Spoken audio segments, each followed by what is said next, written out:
si Secretary Vince Dizon ng DPWH. Good morning po, Secretary. Good morning, Sir Ted. Good morning po.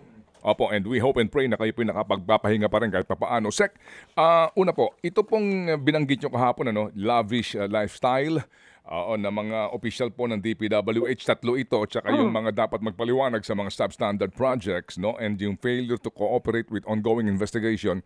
Binigyan niyo po ng 5 days, no, na sumagot dito, show cause order, kumbaga. Opo, kapag po, after that, ano pong susunod?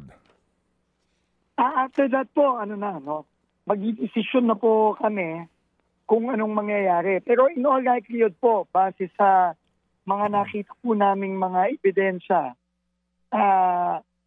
in all likelihood po, masususpend to o madidismiss na po ito eventually. Ito mga taong ito. Opo, ngayon pa lang po meron ng, alam nyo na, yung mga ibang nagsasabi na sandali lang, baka masyado mabilisan. At the end of the day, kumuha ng mga abogado ito at ma-technical kayo at hindi humatanggal at alam nyo yun, magkaroon po ng mga loophole yung mga order doon na ito. How are we sure na hindi po sila hahantong sa ganun? Kaya po tayo sumusunod sa proseso, Sir Ted, no? Kaya hindi tayo pwedeng agad-agaran unless talagang may prima ebidensya. Hindi tayo pwedeng mabilisan na kailangan dumaan tayo sa proseso. Nagsisimula po sa show cause, kailangan po nilang mag-responde, kailangan pong ito naming ebidensya. Opo, nagpuputol-putol po lamang tayo, Secretary. Kaninyo, kinakailangan ng prima facie evidence, dumaan po sa proseso. Sige po. Opo. So ano po yan? Kasama po ito sa top to bottom natin na paglilinis na inutos ng Pangulo na kailangan nating umaksyon ng mabilis. Opo, yes sir. Opo. Sir, yung pong lavish na lifestyle, kapag yun ang issue, paano po yung pag-establish dito? Ano ba ang definition po ng lavish lifestyle? Well, alam niyo naman na nag-utos ang Pangulo mismo, no, na kailangan mag-lifestyle check tayo, no, sa mga, lalo na dito sa DPWH na kita naman natin na napakalaking mga anomalyang nangyayari all over the country. So kailangan po talagang i-check. Marami po sa mga nakukuha nating report, galing po mismo sa mga kababayan natin na nagre-report po sa atin sa ating bagong team. Marami po dyan mga social media posts nitong mga official po na ito, no? Na nakikita natin na yung kanilang ipinapakita na minsan pinagkakalantaran pa nila sa social media na pamumuhay, talagang way above dito sa kanilang kinikita sa DPWH. So yan po ang nagiging basihan natin. Halimbawa po, mga bahay na i-report sa atin na pagmay-ari allegedly ng mga opisyal na ito, mga sasakyan, minsan po mayroon po isa dyan pinagmamalaki pa na siya lumilipad via chartered plane, hindi ho nagko-commercial flight. So yung mga ganyan po nakukuha natin sa mga kababayan po natin mismo. And in fact, mananawagan na rin ako, Sir Ted, no, sa mga iba pa nating mga kababayan na merong impormasyon, idalhin po nila kaagad sa ating tanggapan via social media at a-actionan po natin ang mabilis kaagad. Opo. Meron po dito may-ari ng mga resort. Tama po, meron din pong ganon. Opo. Sige, sir, kapag ganyan, sir, na matanggal sa serbisyo, kung ang usapin po ay hindi maipaliwanag na kayamanan, sino po maghahabol doon kung sakasakali sa kanilang posible pong ang presumption po inakaw yung yaman? Opo, unang administrative po ang kinakaso namin sa kanila. Pero kahit po mapatunayan na guilty sila of administrative charges, no, at sila'y matanggal sa pwesto, ma-forfeit ang kanilang mga benepisyo sa serbisyo. Marami po dito mga career officials, Sir Ted, no? Pero hindi po ibig sabihin nun na yung mga krimen nakakalusot na sila. At yan po isasubmit namin sa ICI. Opo. Sec, yung pong report ninyo no, na may mga tangka na po at meron na nga yatang nanira ng mga ebidensya at dokumento sa ito po ay dito po sa Cordillera. Kumusta po sa iba't ibang mga distrito? Ano po ang report ng inyong mga tauhan na pinagkakatiwalaan? Sa ngayon naman po, mukhang okay pa naman po. No? Nagpaikot na po tayo at Sir Ted, no, magpapasalamat na rin na po ako no, dahil formally sa AFP at sa PNP, no, hindi lang sa pagsisecure ng mga area ng mga opisina, pero sa pag-assess na rin po at pag-validate ng mga iba't ibang mga proyekto simula po dito sa mga flood control projects. So ano po, medyo ano naman po ang report po sa akin ni General Bisnac na ito na po na-appoint na po siya as undersecretary. Ano po no, okay pa naman po sa ibang mga area. So kumbaga meron napapangalagaan na po itong mga dokumentong ito at mga ebidensya po ng katiwalian. Secured na kumbaga. Opo, at in fact yung pong last 3 to 5 years pinapasubmit na po natin ang deadline po nila itong end of this week sa Linggo o sa Lunes. Okay. Sec, marami na ho ngayon ang naghahatid ng kanilang pong request na dito sa amin sa Cebu, puntahan nyo rin kami. Sa Samar, meron din po mga ganong mga... So, ano ho ba ang inyo pong dito? Pag-schedule ng... kasi siguro yung iba, inaasahan kayo mismong pupunta, no? Paano ba dito ho ang inyo pong ang inyo pong pamamaraan para marating ang iba't ibang mga lugar na may mga sumbong nga po ng either substandard o posibleng ghost? Go ahead, sir. Opo. Ako, dami na po talagang nagsumbong. Lalo na sa ating Pangulo, dami na nagsumbong. At meron na po tayong schedule para sa akin. Meron pong schedule din para sa iba nating mga teams. Kasama na rin ang AFP at PNP ngayon na nagbavalidate na.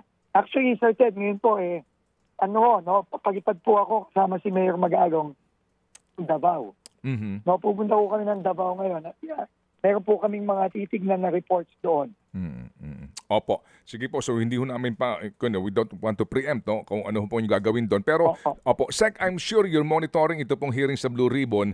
Meron na pong sinasabi nga dito na kumbaga may pattern sa allegedly yung binabaksakan ng pondo through the proponent na Zaldico, no? Dinadaan dito kay Yusek Bernardo. Yung bang mga lugar na yon na mga identified na po na binabaksakan nila ng mga pondo, will that be a priority now? Hindi lang Bulacan? Yes, definitely. No? So, meron na po kami na-identify na mga ilang area na mukhang doon madalas ang bagsak. Kasama na po dyan ang Bulacan.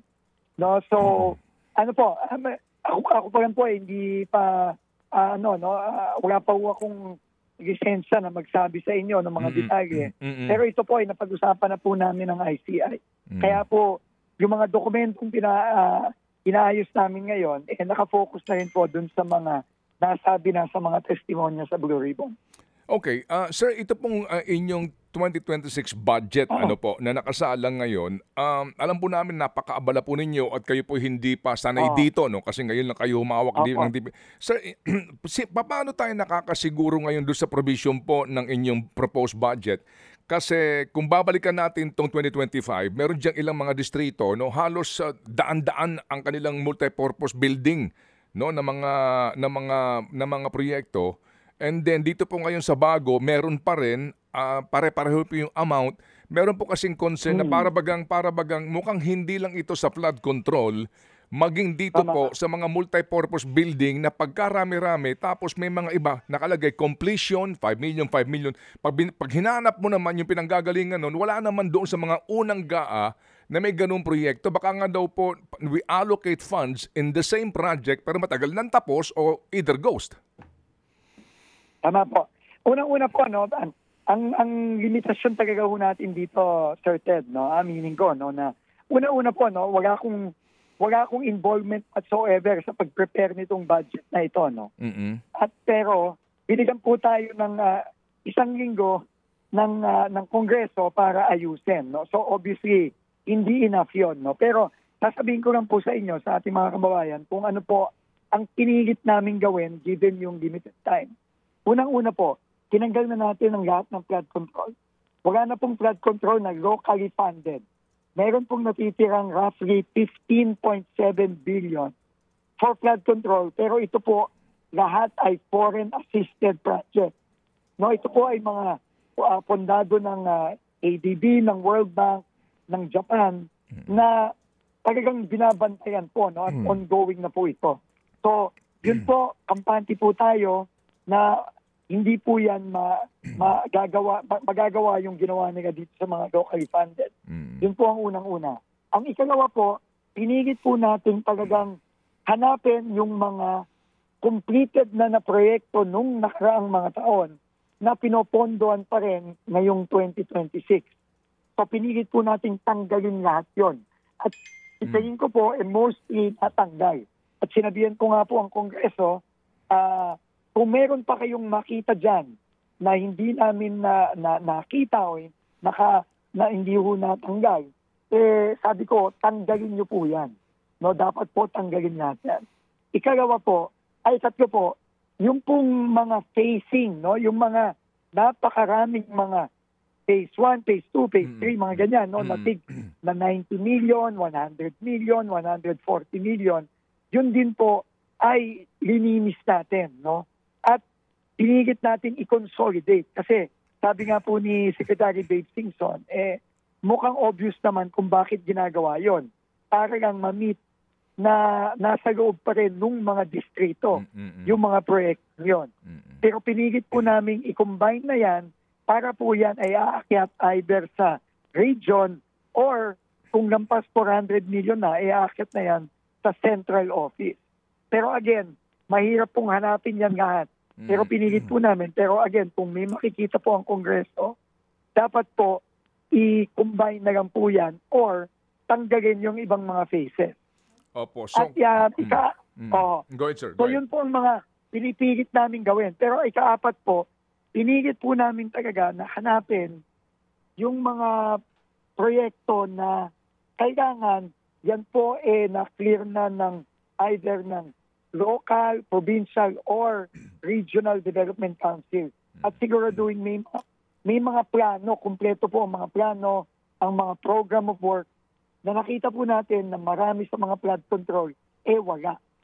So, yan po yan. Hindi po perfect ito, Sir Ted, Yes, for sir. Yes, sir. 2026. Opo. Pero pinigit po natin, given the limited time, na matanggal po lahat to at maayos to ng mabuti. Opo.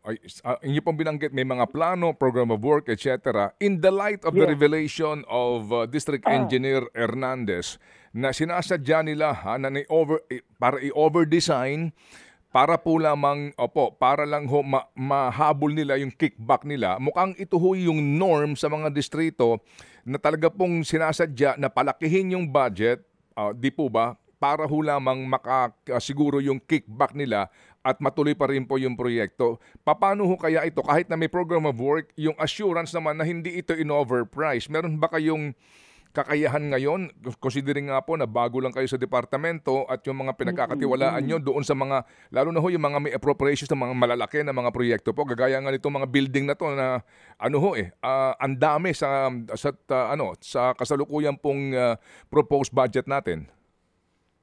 Sir Ted, unang-una po, no, tingin ko yung norm, hindi lang yung in-overprice.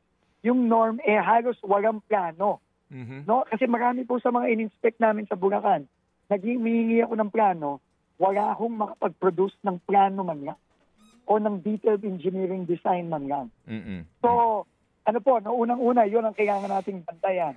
Pero dun po sa overprice, Sir Ted, kung mamarapatin nyo lang po, meron na po kaming planong gawin dyan, pero hindi ko lang pa po pwedeng isa publiko ngayon. Kasi, pero makakaasa po kayo na sa mga susunod na linggo, susunod na buwan, gagong-gago na para sa 2026 project, talagang sisiguraduhin natin na hindi yan overpriced. Meron po kaming gagawin sa mga susunod na buwan hindi ko lang po pwede pang masabi sa inyo ngayon. Opo, naintindihan po Pasensya na namin. po. Opo, sige po. May tanong po si Chacha. Go, Cha, please. Yes. Sec Vince, dito po sa sinasabi ninyo na ang norm is hindi lang overpriced kundi walang plano o walang detailed engineering plan. Sa mga Ito po. DPWH projects po ba sa lahat ng bansa, help us understand, paano po ba yung nangyayari? Yun po bang mga engineering plan na ito na binabanggit ninyo from District 1, halimbawa sa Bulacan, it has to go through pa doon po sa central office o hanggang doon lang yung Hindi po. approval, hanggang kay Alcantara lang?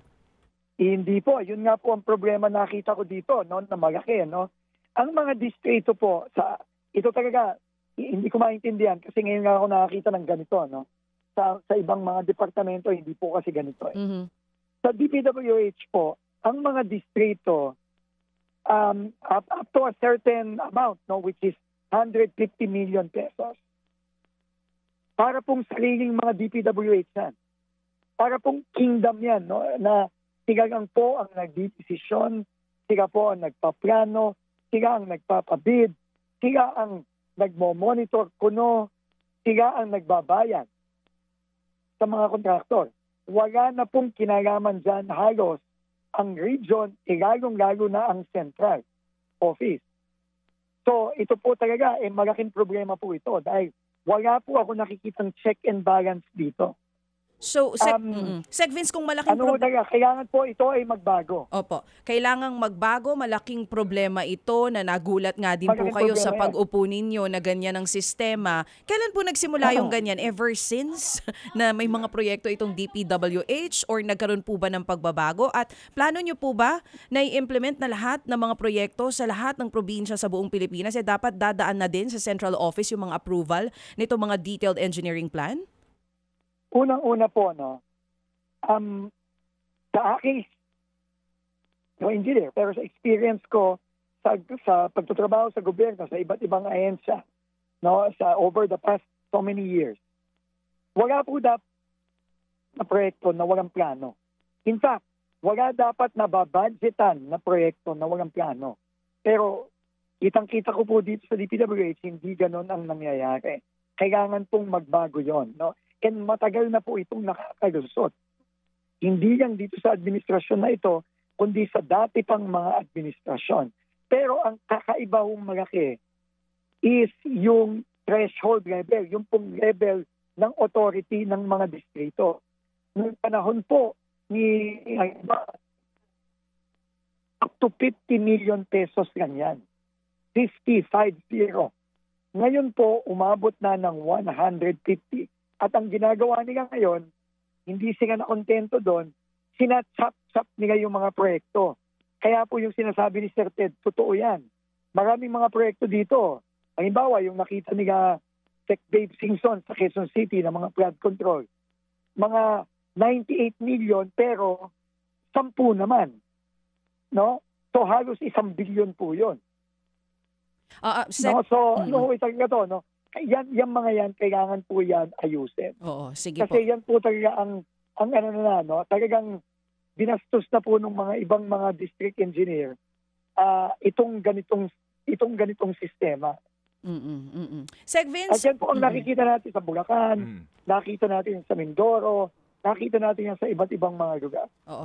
Sec Vince, maiba po ako, last time natanong ko po sa inyo yung tungkol po sa pag-uusap nyo sana ni dating DPWH Secretary Mark Villar. Ngayon po kasi merong mga lumalabas na balita na ito daw pong pinsan ni Secretary Mark Villar ay nakakuha ng total na 18.5 billion pesos umano na mga proyekto noong siya po'y nakaupo pa na DPWH Secretary. At sinasabi nga din po na siya rin mismo ang nagtalaga kay Henry Alcantara na engineer noong taong 2019. Sec Vince, kayo po ba i-recommend ninyo sa ICI na maisama po ito sa kailangan tignan din? At kayo po ba ay pupunta din doon sa mga proyektong ito?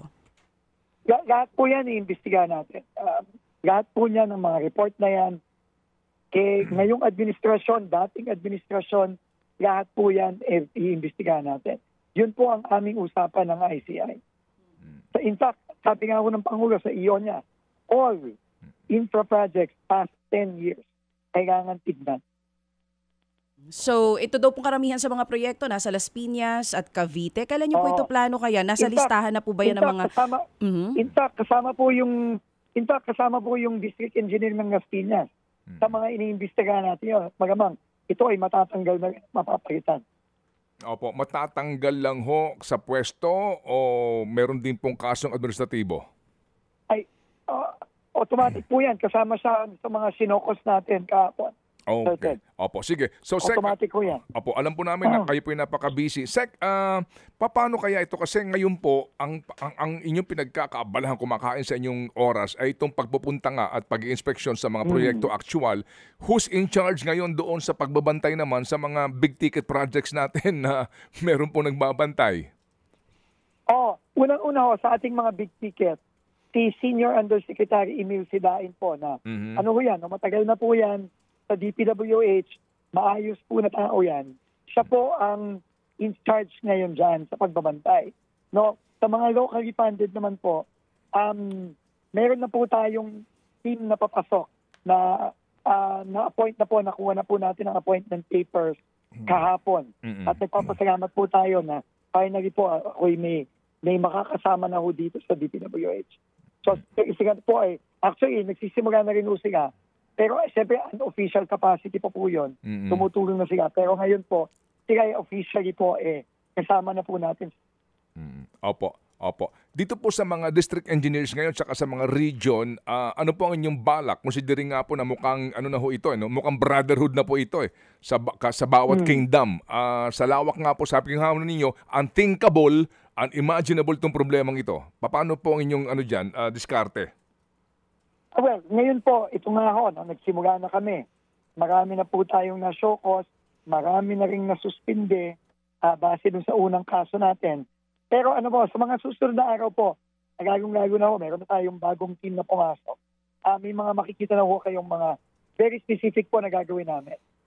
Okay, sige po. So, Sec, panghuli po, ang tanong nga po ng ating mga kababayan dito, after watching you, sa inyong press con kahapon, kaya pa ba? Wala po.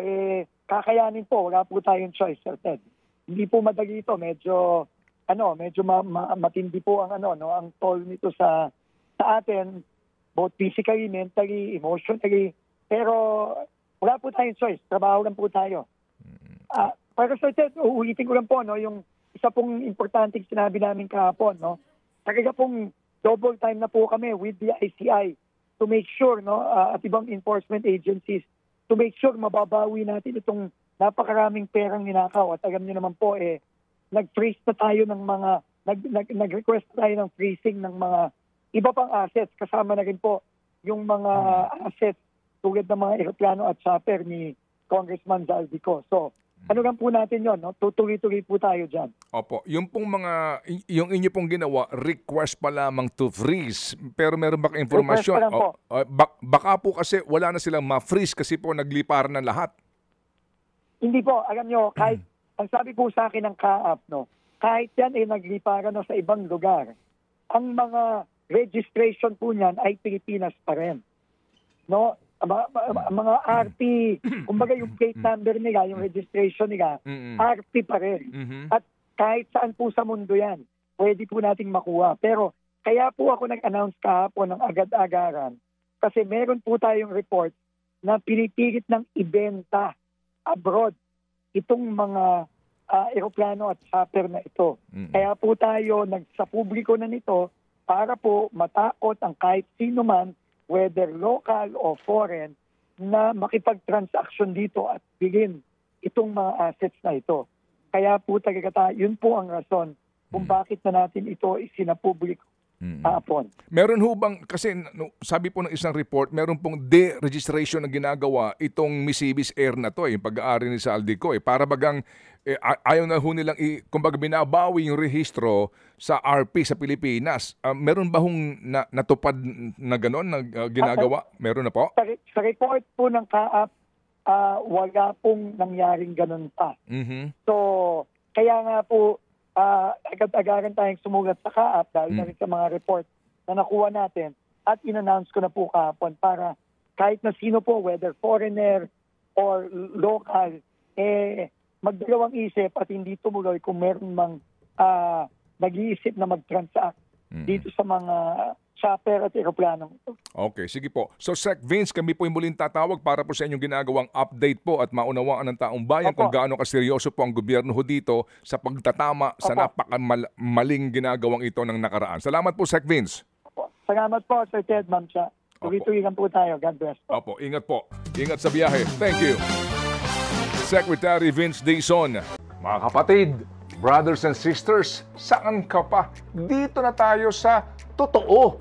Dito na tayo sa True FM. Mga kapatid, mag-subscribe and follow po kayo sa social media accounts ng True Network PH. Yan po kami. Hanapin nyo lang True Network PH, Facebook, Instagram, YouTube, TikTok, and podcast. Mapa Apple or Spotify man yan, mahahanap nyo kami. Lahat ng mga napapanood at napapakinggan nyo po sa programa, nasa social media accounts namin yan. So, paano mga kapatid? See you sa social media!